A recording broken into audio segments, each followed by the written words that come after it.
Wajomba, hebu tuongelee hili swala leo. Labda litaokoa familia moja au nyingine huko mbele. Swala lenyewe linahusu ndoa. Wewe leo umemwoa mke wako, okay, whatever the case, hata mpenzi wako, mkavutana, mnaishi pamoja, au mke. Kwa kuwa wewe una hela au una uwezo mkubwa, unaanza kumzuia yule mkeo asifanye kazi. Unamzuia mpenzi wako asifanye kazi yoyote, asifanye kazi wala asifanye biashara. Hivi ni kweli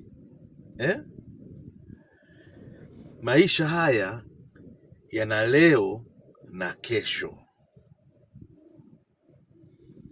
Wewe ndio baba wa nyumba, unaendesha familia.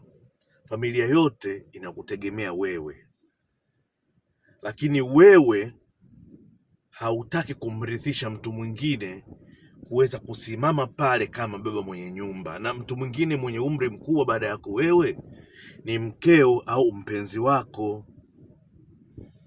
Wewe unaanza kuficha,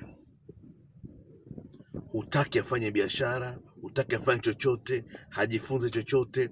Wewe ni mfanya biashara, hutaki kumfundisha ile biashara unayoifanya wewe, hutaki aje dukani naye akae, hutaki akutane na wateja, kila kitu wewe hutaki.